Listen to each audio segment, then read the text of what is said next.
आज का अपना सत्संग शुरू करें मंगलाचरण करके। सभी वैष्णवों को आशीर्वाद।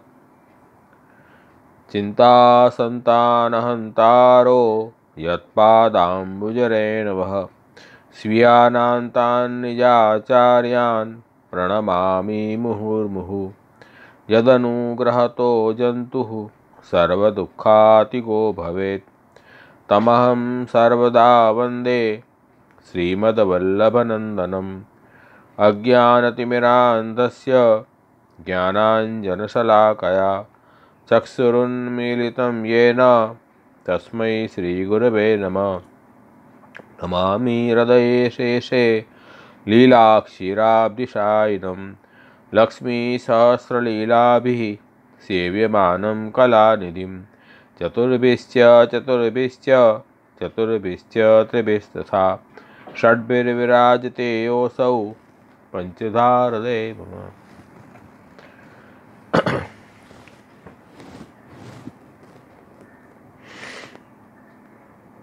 गए बखत हम लोग ने भागवत का अध्याय गोवर्धन लीला का देखा, जिसमें ठाकुर जी की जो लीला थी, गोवर्धन पर्वत आपने धारण किया और सभी ब्रजभक्तों की रक्षा की इंद्र के प्रलयकारी मेघ से।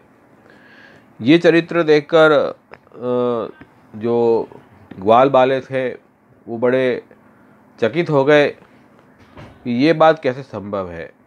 नंदराय जी को जाके कहने लगे कि आपका यदि पुत्र है ये श्री कृष्ण, तो इतनी छोटी सी उम्र में 7 साल की उम्र में इतना बड़ा पर्वत कैसे उठा सकता है। 7 साल की उम्र में जो हमारे ग्वाले के जो संतान होती है वो तो ये बड़ी शिला भी नहीं उठा सकता। कहाँ बड़ी शिला और कहाँ ये बड़ा पर्वत।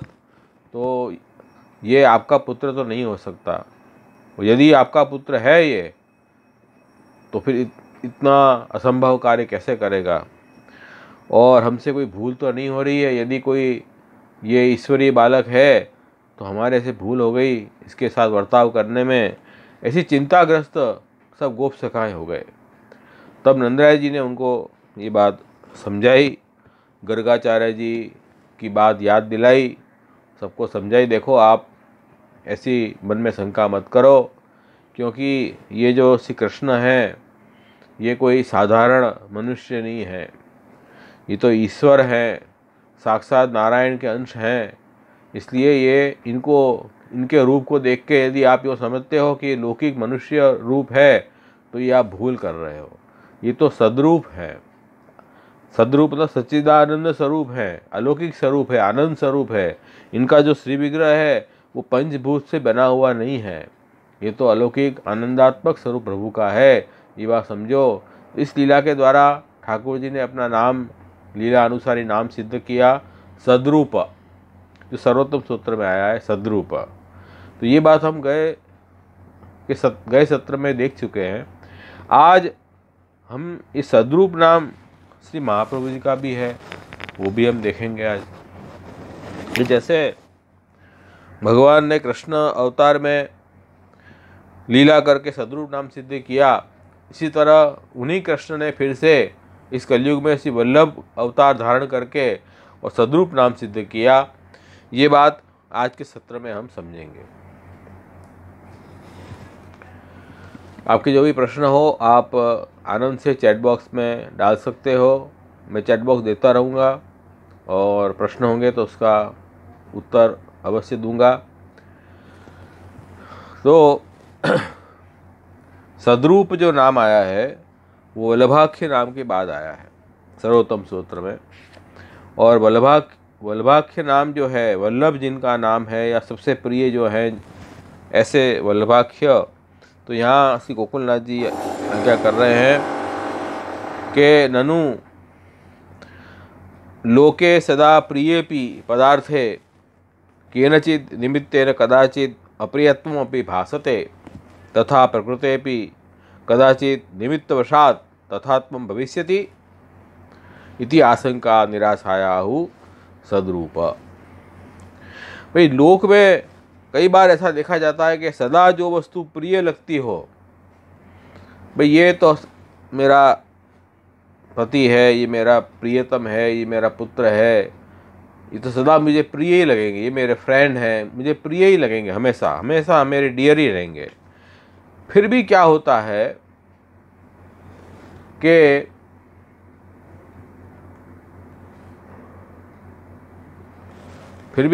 है कि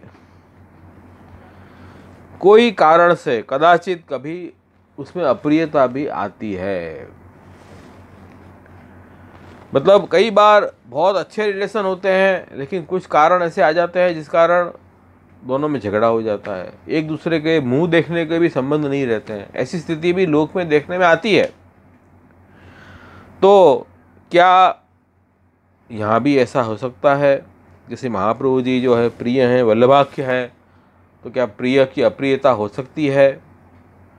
ऐसी एक शंका हो तो उसका समाधान श्री गोसाई जी ने श्री महाप्रभु जी का ये नाम दिया, सद्रूप, ये नाम से इसका समाधान दिया है। अयम आशय वस्तु विचारे क्रियमाणे स्वतः सुखमेव प्रियम न तो अन्यत। हमें प्रियता कहाँ लगती है? जो वास्तविक सुख है उस सुख में ही हमें प्रियता लगती है। जहाँ दुख होगा वहाँ प्रियता भाषित नहीं होगी। ये एक सामान्य न्याय है। भी अपन को प्रिय कौन सी चीज़ लगेगी? जहाँ हमें सुख की अनुभूति होगी। जहाँ सुख की अनुभूति नहीं होगी वहाँ प्रियता की अनुभूति भी नहीं होगी। तो अन्येषां यत् प्रियत्वं तत्सुख हेतुत्वेन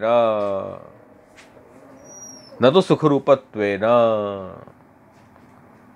लौकिक पदार्थानां प्रकृति संबंधात सुख स्वतः सुख रूपत्व अभावात।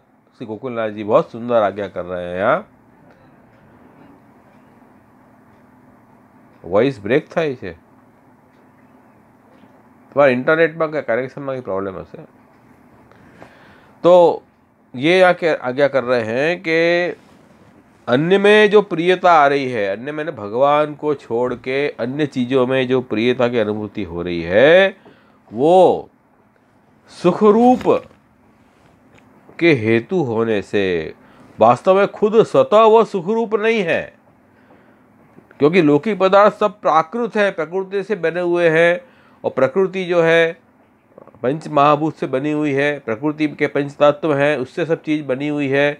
और ये प्राकृत पदार्थ जो है उसका नाश काल करता है। कोई भी पदार्थ नित्य नहीं है इस जगत में, सब अनित्य है, सब नाशवंत है। तो कहीं भी प्रियता आप बांधोगे तो वो दुख का कारण ही बनने वाली है। क्योंकि अंत में ही लौकिक पदार्थ जो है वो नाशवंत है, नाश होने वाला है। जिस दिन नाश होगा उस दिन आपको दुख आ जाएंगे। तो वही कह रहे हैं कि भाई ये जो लोक में जो पदार्थ हमें दिखाई दे रहे हैं, चाहे अपने लौकिक संबंध हो अपने परिवार के साथ या स्नेहीजन के साथ, या लौकिक जड़ वस्तुएं हो जिनको हम बड़े प्यार से संग्रह करते हैं, वो सब अंत में तो प्राकृत हैं। और प्राकृत होने से स्वतः सुखरूप नहीं होने के कारण वो सुख के हेतु ही बनते हैं। जिस दिन वो हेतु नष्ट हो जाएगा उस दिन वो वस्तु भी हमें अप्रिय लगने लगेगी। तो सर्वदा प्रियत्वम उसमें नहीं है। ये बात समझनी है। जैसे हमें हर जितने भी संबंध हैं, हर संबंध में कुछ न कुछ हमारा स्वार्थ छुपा हुआ है। वो स्वार्थ जिस दिन सब कंडीशनल स्नेह के संबंध है हमारे। जैसे मैं हूँ और ये मेरा है, बराबर है। मैं मेरा किसे मानूंगा? कि जो मुझे पोषण करे मेरी अहंकार को, मेरी अहंता को, उसे ही मैं मेरा मानूंगा। जो मेरी अहंता को पोषित नहीं करता होगा उसे मैं मेरा नहीं मानूंगा। ये सामान्य बात है। जो मित्र हमारा ही विरोध करेगा तो उस मित्र को हम क्या कहेंगे? अब वो हमारा मित्र नहीं रहा। ऐसे ही पति पत्नी में डाइवोर्स हो जाते हैं, पिता पुत्र अलग रहते हैं। क्यों ऐसा होता है? क्योंकि हर संबंध अपने स्वार्थ से जुड़े हुए। जिस दिन वो स्वार्थ का हेतु नष्ट हो जाता है उस दिन प्रियता खत्म हो जाती है। ये हर लौकिक चीज़ की बात है। ऐसे ही कोई चीज़ बहुत अच्छी लगती है, कार है, मोबाइल है, घर है, नया लेके आए, बड़े उत्साह से बनाया, बहुत अच्छा लगा, बहुत प्रियता आई। जैसे जैसे काल उसको अपने सिकंजे में लेगा, वो वस्तु पुरानी हो जाएगी, पुरानी हो जाएगी। फिर आदमी क्या कर, अरे ये घर छोड़ो, नया घर लेते हैं, ये मोबाइल 2 साल हो गए इसको, बेकार हो गया, नया मोबाइल लेते हैं। तो क्या हुआ, प्रियता खंडित हो गई, सदा प्रियता नहीं रही। हर लौकिक वस्तु में ये बात रहेगी। ये शरीर जिसको हम बहुत प्रेम करते हैं, शरीर के लिए दौड़ा भागी करते हैं, पूरी जिंदगी झोंक देते हैं इस शरीर को पोषण करने के लिए, उस शरीर भी अंत में जब मृत्युग्रस्त हो जाता है तो जीवात्मा शरीर को छोड़ के चली जाती है। शरीर भी अंत में प्रिय नहीं रहता है। तो हर प्राकृत जो लौकिक पदार्थ है उसकी यही दशा होने वाली है। ये बात समझ लो बराबर। वास्तविक तो भगवान में ही वास्तविक आनंद है।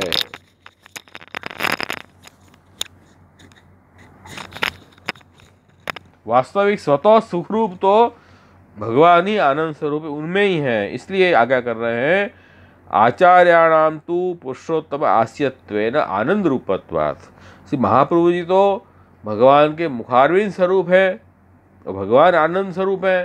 तो भगवान आनंद मात्र कृपात मुखोदरादि, भगवान के सभी अंग भी आनंद स्वरूप है। इसलिए महाप्रभु जी आनंद रूप होने से स्वतः सुखरूप है। इसलिए स्वभावतः तस्य एव प्रियत्वात्, उनकी ही प्रियता होने से न लौकिक पदार्थवत् प्रिय हेतुत्वम संभवति, वो खुद में ही प्रिय है, जबकि लौकिक पदार्थ तो है वो तो प्रिय बनने के केवल हेतु बन रहे हैं। वास्तव में वो स्वतः खुद प्रिय नहीं है, खुद सुख देने वाले नहीं है, वो कुछ सुख का आभास पैदा करते हैं, सुख देने के हेतु बन रहे हैं, कारण बन रहे हैं, वास्तव में खुद सुखरूप नहीं है। इसलिए सद्रूप जो है वो तो केवल हमारे भगवान, हमारे वर्षी वल्लभ ही सद्रूप हैं। सद्रूपत्वेन केवलम सत्ता मात्रम न विवक्षितुम किंतु उपलक्षणत्वेन सच्चिदानंद रूपत्वमपि उक्तम भवति इति न अत्र लौकिक पूर्व पक्ष अवसरोपि संभवति इति एतवत् सर्वमृति कृत्वा आहु सद्रूप इति। तो क्या कहा कि भाई सद्रूप का मतलब केवल सत्ता लेना, भाई है सद मतलब होना, केवल होने की बात है। सद्रूप होने जैसा रूप तो क्या नहीं, सद्रूप में सत्ता तो केवल उपलक्षण है, इसमें चित्त और आनंद भी आपको ले लेने हैं। उपलक्षण का मतलब ये है, कई बार हम कई चीज़ को इंगित करते हैं, लेकिन उसको इंगित करने में उसकी पूरी बात लेनी पड़ती है, एक बात नहीं लेनी है। तो जैसे सद्रूप कहा तो सच्चिदानंद रूप ऐसे लेना पड़ेगा। जैसे अपने यहाँ बोले कि भाई ये घर का ध्यान रखना, देखो कोई जानवर वगैरह ना आ जाए, अंदर घुस जाए। तो कोई आदमी घर का ध्यान रखने बैठा, जानवर नहीं आया, लेकिन कोई अनजान आदमी घुस रहा है घर में, तो वो कि मैंने उसको जाने दिया। अपन पूछे क्यों जाने दिया भाई? तो आपने क्या कहा था, जानवर वगैरह का ध्यान रखना। जानवर का मतलब है कि जो भी घर को नुकसान पहुंचाने वाले व्यक्ति है उनको अंदर नहीं घुसाना है। तो उसमें आदमी भी आ गए भाई, जानवर तो उपलक्षण है केवल। ऐसे उपलक्षण का मतलब ये होता है कि एक का नाम दिया है लेकिन और भी चीज़ उसमें आपको समावेश कर लेनी है। इस तरह से यहाँ सद्रूप बताए, इस महापुरुष सद्रूप है, सत्ता है। सत्ता भी कैसी है, जिसका नाश नहीं हो सकता, क्योंकि तो अलौकिक सत्ता है ना। हमारी जो सत्ता है वो लौकिक है, इसलिए उसका नाश काल करता है, प्राकृत है। लेकिन भगवान तो अलौकिक सद्रूप है, लेकिन केवल सद्रूप नहीं है, सच्चिदानंद रूप है। सच्चिदानंद स्वरूप महाप्रभु जी हैं। तो वही कह रहे हैं कि सच्चिदानंद रूपत्वमपि उत्तम भवति न अत्र लौकिक पूर्व पक्ष अवसरोपि संभवति। तो ये बात समझ के यहाँ महाप्रभु जी को सद्रूप बताया कि महाप्रभु जी हमारे जैसे प्राकृत मनुष्य स्वरूप नहीं है, वो तो ईश्वर है, साक्षात भगवान श्री कृष्ण का ही स्वरूप है, सच्चिदानंद स्वरूप है महाप्रभु जी का। ये बात समझे ना आप? तो श्री आचार्य चरण को कभी लौकिक मत समझो। हम बैठक जी में जाते हैं तो यात्रा में 500 वैष्णव में बैठक जी में महाप्रभु जी की सेवा करते हैं, 500 झारी भरते हैं, 500 झारी भर के महाप्रभु जी को अरोग आते हैं। तो हम क्या यूँ कहेंगे, अरे ये तो 500 झारी थोड़ी ज़रूरत है, प्यास तो एक झाड़ी से बुझ जाती है, 500 झाड़ी क्यों भरी, बार बार क्यों झाड़ी भर रहे हो। तो ये लौकिक मनुष्य के लिए ठीक है, लौकिक मनुष्य 500 झाड़ी नहीं पी सकता है, 500 झाड़ी का जल नहीं पी सकता है, लेकिन ये तो अलौकिक स्वरूप है। भक्त प्रेम से जो भी धरेगा वो अरोगेंगे। अपन ठाकुर जी को अन्नकूट अरोगाते हैं, तो अन्नकूट कैसे अरोग रहे हैं, सहस्त्र भुजा धर के अरोग रहे हैं। वो अलौकिक स्वरूप है, वो सदरूप है, वो लौकिक स्वरूप नहीं है। हम उसको मनुष्य रूप से कह देंगे तो अरे इतना बड़ा अन्नकूट एक आदमी तो खा नहीं सकता है, तो ठाकुर जी को अन्नकूट मत धरो, ऐसी बात हो जाएगी। तो ऐसे ठाकुर जी को कभी लौकिक मत समझो। श्री महाप्रभु जी आगे कर रहे हैं कि श्री महाप्रभु जी कृष्ण के लिए आगे करें, कृष्ण को कभी भी लौकिक मत समझो, वो तो अलौकिक स्वरूप है। भगवान श्री कृष्ण का स्वरूप जो है वो अलौकिक स्वरूप है। न लौकिक प्रभु कृष्णो मनुते नैव लौकिकम। ठाकुर तो सद्रूप नाम से ये समझा रहे हैं कि भाई यहाँ निरवधि आनंद स्वरूप श्री महाप्रभु जी का है।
हेलो, वॉइस આવે છે? हेलो, वॉइस આવે છે? ओके। तो सदरूप नाम जो अपन समझ रहे थे वो देखो यही है कि देखो अभी लाइट चली गई तो हमको अप्रियता हो गई। लाइट थी तो एसी चल रहा था, वीडियो चल रहा था तो प्रियता थी, क्योंकि वो सद्रूप नहीं है। ये सब प्राकृत वस्तु जो है असद्रूप है, और सद्रूप तो आनंद स्वरूप नित्य स्वरूप है, काल भी उसका भक्षण नहीं कर सकता। महाप्रभु जी ठाकुर जी सद्रूप हैं, ये बात समझो। तो सदा प्रिय हैं, सद्रूप होने से वो सदा प्रिय रहेंगे, कभी भी अप्रिय हों ऐसा नहीं है। ये बात श्री गोकुलनाथ जी ने समझाई। और श्रीगुणाथ जी आगे कर रहे हैं कि सद्रूप, सत मतलब सुंदर, सुंदर रूप जिनका है। सुंदर कौन से अर्थ में कि अविनाशी, अविनाशी रूप है जिनका। हमारा जो रूप है वो विनाशी है। क्यों? बचपन में कैसे दिखते थे, युवानी में कितने बढ़िया दिखते थे, और बुढ़ापे में हम कैसे दिखते हैं, बदसूरत दिखते हैं, युवानी में खूबसूरत दिखते हैं। तो हम जो है विनाशी रूप है हमारा। महाप्रभु जी सद्रूप है, हमेशा एक समान रूप उनका है, क्योंकि काल उनका कुछ नहीं बिगाड़ सकता। आप तो आनंद स्वरूप है, सद्रूप है, अविनाश, सुंदर अविनाशी रूप है जिनका। तो जैसे मैं कहते हैं beauty is a skin deep, तो केवल चमड़ी तक ही ब्यूटी है, उसके अंदर तो फिर मलमूत्र और खून वगैरह भरा हुआ है। ऐसा श्री महाप्रभु जी का स्वरूप, अपने ठाकुर जी का स्वरूप नहीं है। वो तो आनंद स्वरूप है, आनंद मात्र करपाद मुखोदरादि, ऐसे सद्रूप स्वरूप श्री महाप्रभु जी हैं। ये बात श्री रघुनाथ जी ने कहा कि उसके बाद जातक गोपेश्वर जी कह रहे हैं कि सदानंद स्वरूप, सद्रूप मतलब सदा आनंद स्वरूप, तेन स्वयमपि तादृक स्नेह रूपत्वेन सर्वदा स्वतः प्रकाशात्मक।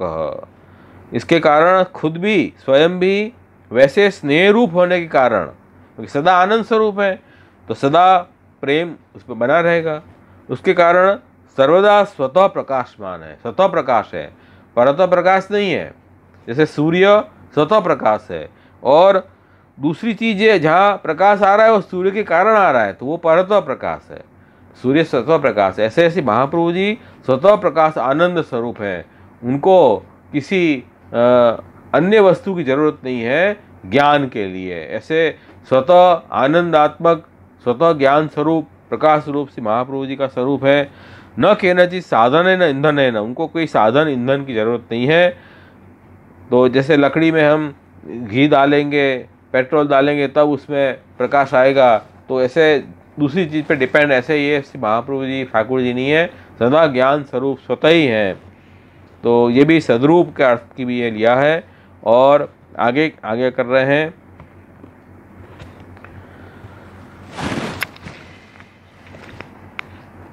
भगवद आज्ञा पूर्वकम सत्यात्मकत्वेन, महाप्रभु जी का सदा सदरूप स्वरूप होने के कारण महाप्रभु जी आज्ञा कर रहे हैं, भगवद आज्ञा पूर्वक भगवत विचारित मार्ग प्रागट्य पूर्वकम स्व प्रागट्य बोध्यते तेन तथात्वम। महाप्रभु जी का प्रागट्य जो है वो एक विशेष प्रयोजन से हुआ है, भगवान की आज्ञा उनको प्राप्त हुई है कि आप पुष्टि मार्ग का प्रवर्तन करो भूतल पे प्रकट होके, और भगवान ने जो विचारा है वैसा ही मार्ग का प्रागट्य करने के लिए आपका प्रागट्य भूतल पे हुआ है। तो ये तो कोई सामान्य जो प्राकृत व्यक्ति का स्वरूप तो ऐसा हो नहीं सकता है, ये तो आनंदात्मक अलौकिक स्वरूप यहाँ प्रकट हुए हैं। तो श्री महाप्रभु जी भूतल पे प्रकट हुए श्री महाप्रभु की आज्ञा से, और भूतल से तिरुभाव भी हुए और श्री ठाकुर जी की आज्ञा से, तो उनका तो आनंद स्वरूप है, ये अपन स्पष्ट देख सकते हैं। हम लोग जो जन्म लेते हैं वो तो हमारे जो कर्म हैं उन प्रारब्ध को भोगने के लिए हर शरीर मिलता है, सुख दुख भोगते हैं। तो ये ऐसे हमारे आचार्य हैं, वो तो ईश्वर स्वरूप है, वो कोई प्रारब्ध के हिसाब से उनका यहाँ जन्म नहीं होता है। उनका तो प्रागट्य विशेष जीवों को उद्धार करने के लिए उनका अवतार होता है यहाँ। ऐसे सद्रूप श्री महाप्रभु जी हैं, जैसे हृदय महाप्रभु जी की आज्ञा है। शुद्ध पुष्टि मार्गीयाः भक्ता तेषां स्वभाव गुण प्रक्रिया भी रूपम इव रूपम यस्य स तथा। जो शुद्ध पुष्टि मार्गी भक्त हैं उनके स्वभाव, उनके गुण, उनकी चेष्टाएं, उनके चरित्र, उनके द्वारा रूप जैसा जिनका है, ऐसे श्री महाप्रभु जी, मतलब जो परम जो भगवदीय हैं भक्त हैं वो भी श्री महाप्रभु जी के जैसे ही हैं। महाप्रभु जी के जो निज परिकर हैं उनके में भी श्री महाप्रभु जी के गुण और स्वरूप प्रकट होते हैं। महाप्रभु जी जैसे चरित्र करते ऐसे चरित्र उनके भक्तों में भी दिखाई देते हैं। ऐसे सद्रूप श्री महाप्रभु जी हैं, ये भी एक अर्थ टीकाकार ने कहा है। और सती शुद्ध सत्वे सद्रूप, मतलब सती शुद्ध सत्व स्वरूप जिनका है, शुद्ध सत्व मतलब वही हो गया अपराकृत स्वरूप, प्राकृत स्वरूप नहीं है। तो हम सच्चित ये सत्व सात्विक राजस तामस इन तीन गुणों प्रकृति के गुणों के अधीन होके हम हमारा कार्य करते हैं, क्योंकि हम जो है प्राकृत हैं और श्री महाप्रभु जी सद्रूप शुद्ध सत्व स्वरूप है, इसलिए अप्राकृत स्वरूप है, इन गुणों के अधीन होकर वो कार्य नहीं करते हैं। इसके कारण तद हृदय तिष्ठति, तो हृदय से शुद्ध सत्व रूपम यस्य, तो उनका हृदय भी शुद्ध सत्व स्वरूप है। तो इनके कारण जिनके हृदय में महाप्रभु जी विराज रहे हैं वो महाप्रभु जी वो कौन के हृदय में विराजेंगे, जो शुद्ध स्वरूप होंगे, शुद्ध सत्व अंतःकरण शुद्ध होगा जिनका, उनके हृदय में श्री महाप्रभु जी पधारेंगे। आप तो शुद्ध सत्व रूप हैं, तो श्री महाप्रभु जी पधारेंगे कहाँ, जहाँ प्राकृतता नहीं होगी, निर्गुणता होगी, अप्राकृतता भाव होगा, स्नेह होगा अलौकिक, वहीं से महाप्रभु जी पधारेंगे। हमारे हृदय में संसार आसक्ति भरी हुई है, तो ऐसे हृदय में कहाँ ठाकुर जी महाप्रभु जी पधारेंगे। तो हम जब शुद्ध प्रेम प्रकट करेंगे, वो भी अलौकिक प्रेम, निस्वार्थ प्रेम, निष्काम प्रेम, तब वो शुद्ध हो जाएगा। ऐसे इनके हृदय में महाप्रभु जी पधारे, ऐसे शुद्ध सत्व सद्रूप सी महाप्रभु जी हैं, ये बात यहाँ समझना चाहिए। तो ये हमारे सब आचार्यों ने सद्रूप का अर्थ यहाँ बहुत सुंदर किया कि सद्रूप का मतलब ये समझो कि हमारे आचार्य जो हैं वो सद्रूप हैं, कोई लौकिक रूप उनका नहीं है, ये बात समझो। और अपन कीर्तन भी अपन देखें तो श्री गोविंद दास जी ने बहुत सुंदर कीर्तन बनाया है सद्रूप के ऊपर, वो भी अपन देख लें। सद्रूप श्री वल्लभ नाम तिहारो, हे श्री वल्लभ आपका तो सद्रूप नाम है, क्योंकि अलौकिक स्वरूप है आप, लौकिक स्वरूप तो है नहीं। करी करुणा, करुणा निधान प्रभु, अपनी प्रतिज्ञा आप प्रतिपारो। करुणा करके आपने करुणा करी। क्यों करुणा करी? कि आप करुणा निधान हो, करुणा की निधि हो, आप तो खजाना हो। तो करुणा निधान प्रभु, आपने करुणा करी, अपनी प्रतिज्ञा आप प्रतिपार। अपनी प्रतिज्ञा क्या है? क्या है कि मैं देवी जीवों का उद्धार करूंगा। इस संसार में से जो फंसे हुए जो देवी जीव हैं उनको बाहर निकाल के प्रभु की भक्ति में लगाऊंगा। ये आपकी प्रतिज्ञा है, वो आपने पाली है। और ये करुणा की है आपने देवी जीवों के ऊपर, क्योंकि आप तो अलौकिक हैं ही, हम जीव भी भगवान के अंश हैं, भगवान की सेवा में लगे हुए थे हम देवी जीव। लेकिन वहाँ से कोई कारण से हम अलग हो गए और अलग होके हम इस संसार में फंस गए और प्राकृत जैसे बन गए।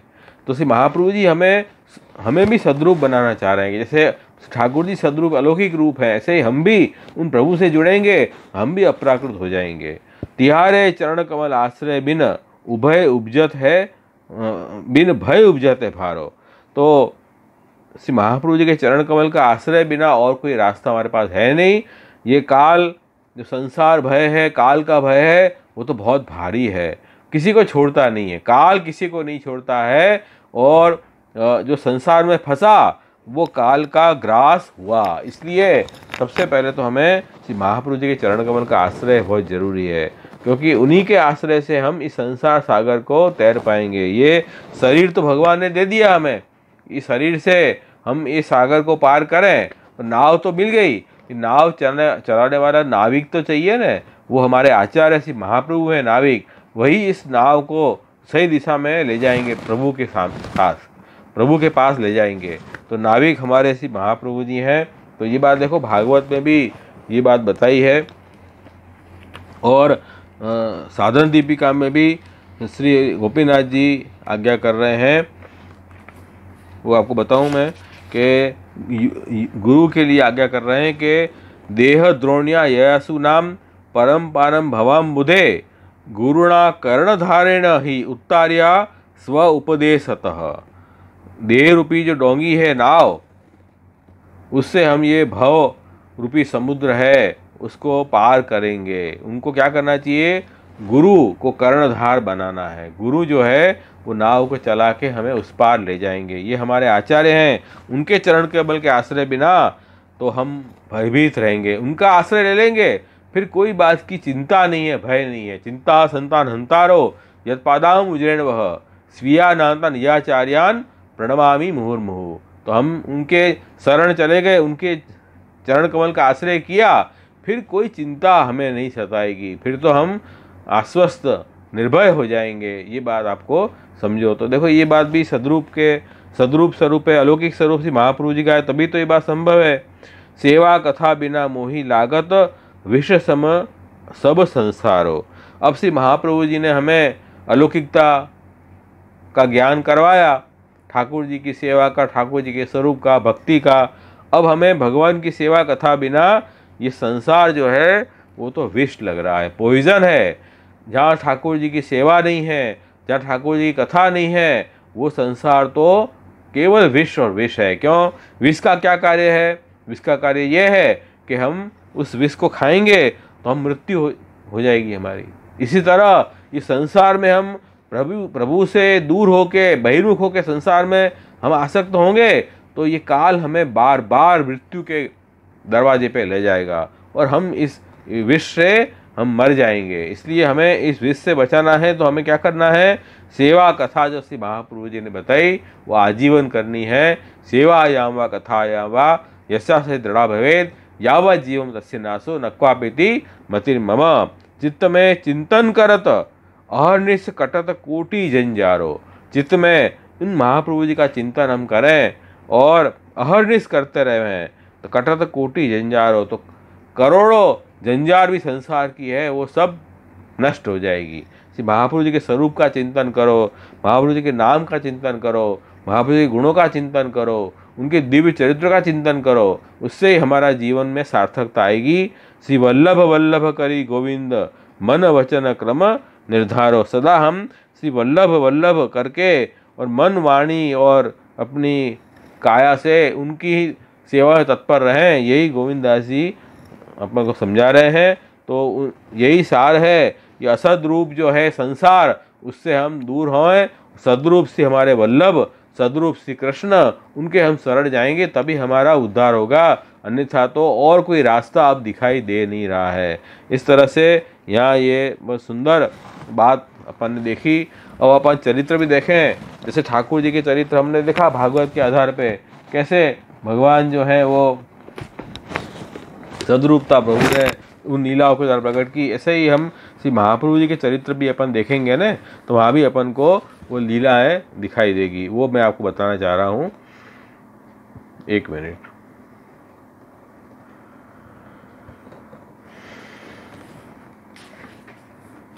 कुछ प्रसंग हैं जो मैंने सिलेक्ट किए हैं, जिसमें महाप्रभु जी के सदरूपता वहाँ समझ में आ रही है।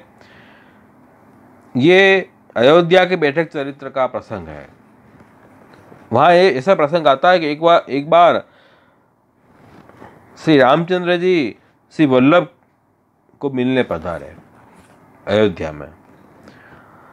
तब श्री महाप्रभु जी ने श्री रामचंद्र जी के दर्शन करके तुरंत नमस्कार किए और कहा, मर्यादा पुरुषोत्तमाय नमः। ऐसे श्री प्रभु का नाम पुकारते हुए नमस्कार किए। तो हनुमान जी को ये बात अच्छी नहीं लगी कि ऐसा क्यों, पुरुषोत्तम में ऐसा आगे यूँ क्यों लगाया, मर्यादा पुरुषोत्तमाय नमः यूँ क्यों लगाया। देखो, श्री रामचंद्र जी पुरुषोत्तम तो है ही, परब्रह्म है, ईश्वर है, लेकिन उन्होंने जो लीला की है वो मर्यादा लीला की है। धर्म की मर्यादा का स्थापन करते हुए आपने फल का दान किया, इसलिए आप मर्यादा पुरुषोत्तम हैं। तब श्री रामचंद्र जी को ये बात ध्यान में आ गई कि हनुमान जी को पसंद नहीं आई ये बात। तो श्री रामचंद्र जी ने हनुमान जी को श्री महाप्रभु जी के मुकाम पे भेजा कि आप वहाँ जाओ श्री महाप्रभु जी के पास। वहाँ जब हनुमान जी पधारे तो उन्होंने श्री महाप्रभु जी में श्री रामचंद्र जी के दर्शन किए और फिर उन्होंने आके प्रभु श्री राम को कहा कि आपके स्वरूप के दर्शन मुझे श्री वल्लभ में हुए। तब प्रभु श्री राम ने आज्ञा की कि देखो, वह मेरे स्वरूप को धारण कर सकते हैं, क्योंकि वो भगवान के मुखारविंद स्वरूप हैं, पुरुषोत्तम के मुखारविंद स्वरूप हैं। तो देखो, ये अपनी सद्रूपता श्री महाप्रभु जी ने अलौकिकता वहाँ सिद्ध करके दिखाई है। ये अयोध्या के बैठक चरित्र का वर्णन है, उसमें ये बात आई है। तो श्री महाप्रभु जी ने सद्रूपता, अपनी अलौकिकता वहाँ दिखाई। उसके बाद एक और प्रसंग है,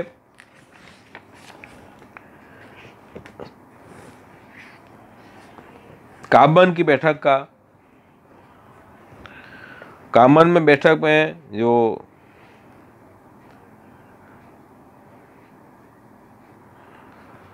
प्रसंग ये आया कि वहाँ पर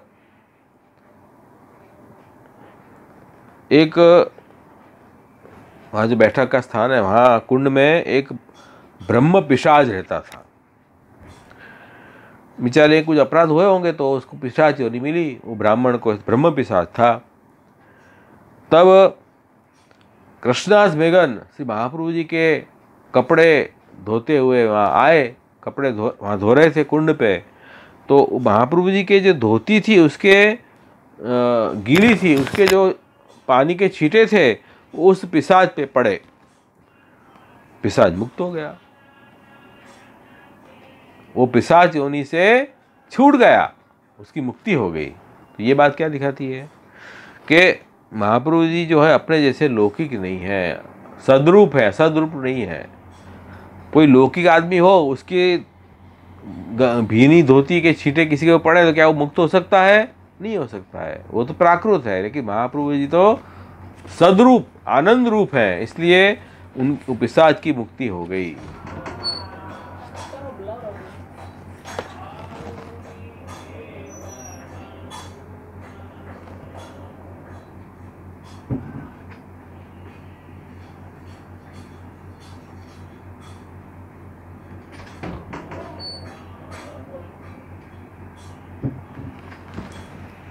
उसके बाद 41 उसके बाद जो है वो बैठक चरित्र 23वां है।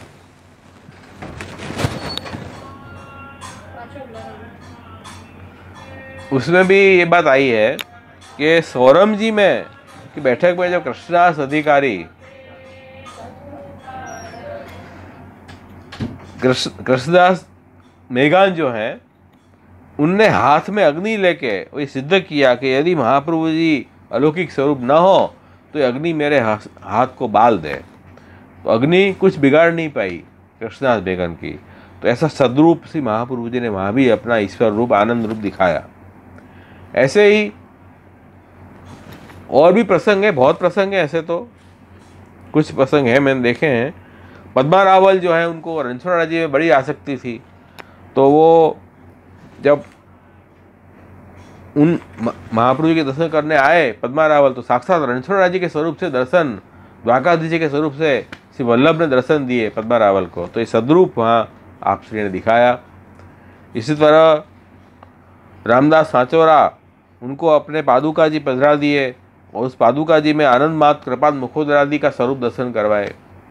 ऐसे अनेक प्रसंग श्री महाप्रभु जी के हैं जो आप सद्रूपता आप सिद्ध कर रहे हैं।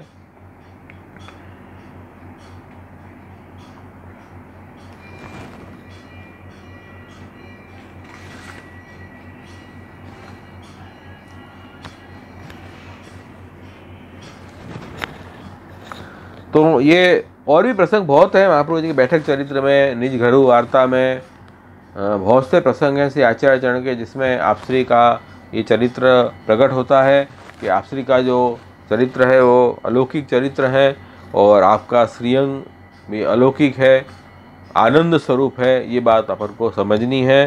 तो हम कितने भाग्यशाली हैं कि स्वयं श्री कृष्ण ही हमारा उद्धार करने के लिए श्री वल्लभ रूप से प्रकट हुए हैं।